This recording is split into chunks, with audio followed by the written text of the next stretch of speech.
الحمدللہ رب العالمین والعاقبۃ للمتقین والصلاۃ والسلام علی سید الانبیاء والمرسلین وعلی آلہ واصحابہ اجمعین، اما بعد۔ دوستو، آج آپ کو ایسی بات بتاؤں گا کہ جس کو سن کر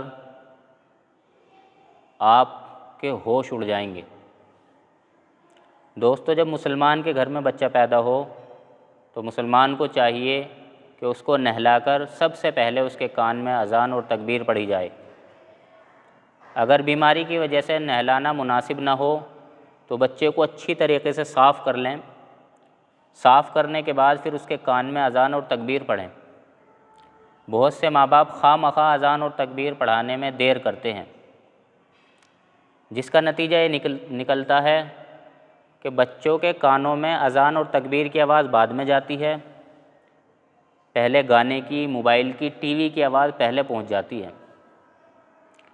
دوستو، جو لوگ مسلمانوں کے دشمن ہیں انہوں نے تحقیق کری کہ ایسے کیا بات ہے کہ مسلمان دین سے دور رہتا ہے، نماز سے دور رہتا ہے، حج سے دور رہتا ہے، زکوٰۃ سے دور رہتا ہے، لیکن جب اسلام کے اوپر کوئی بات آتی ہے، مسجد کے اوپر کوئی بات آتی ہے، مدرسے کے اوپر کوئی بات آتی ہے، اللہ اس کے رسول کے اوپر کوئی بات آتی ہے، تو یہی مسلمان جو نماز چھوڑ رہا ہے، زکوٰۃ نہیں دے رہا، حج نہیں کر رہا، اللہ کے احکام کو نہیں کر رہا، یہی مسلمان پھر مرنے کو تیار ہو جاتا ہے۔ اس کی کیا وجہ ہے؟ تو جو لوگ اسلام کے دشمن ہیں انہوں نے تحقیق کری، اور تحقیق کرنے کے بعد انہیں یہ بات معلوم ہوئی کہ اس کی وجہ یہ ہے کہ جب مسلمان کے گھر میں بچہ پیدا ہوتا ہے تو مسلمان سب سے پہلے اس کے کانوں میں اذان کی آواز کے ذریعے سے اللہ کی آواز کو پہنچاتے ہیں، تکبیر کے ذریعے سے اس کے کانوں میں اللہ کی آواز پہنچاتے ہیں، جس کا اثر مرتے دم تک باقی رہتا ہے۔ اور کیسا باقی رہتا ہے کہ یہ آدمی جس کے کانوں میں اذان پڑھی گئی، تکبیر پڑھی گئی، نماز ساری چیزوں سے دور ہے، لیکن جیسے ہی دین کے اوپر کوئی بات آئے گی تو جو اذان اور تکبیر کا دل پر اثر بیٹھا تھا، سب سے پہلے اللہ کے لفظ کا دل پر اثر بیٹھا تھا، وہ اثر اس کو مجبور کرتا ہے کہ بھئی دین کے اوپر یہ بات ہوئی ہے، تو اگرچہ دور ہے لیکن اب تو مرنے لڑنے کو تیار ہو جا۔ تو اس کا اثر آدمی کے مرتے دم تک رہتا ہے۔ پھر انہوں نے ریسرچ کری کہ اگر مسلمانوں کو منع کر دیا جائے کہ بھئی تم اپنے بچوں کے کان میں اذان مت دلاؤ، تو مسلمان نہیں ماننے کے کہ بھئی ہم کیوں نہ دلائیں، یہ تو ہمارے نبی کا طریقہ ہے۔ تو انہوں نے پھر کوشش کری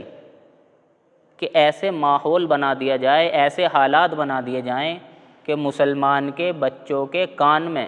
اذان کی، تکبیر کی آواز بعد میں جائے،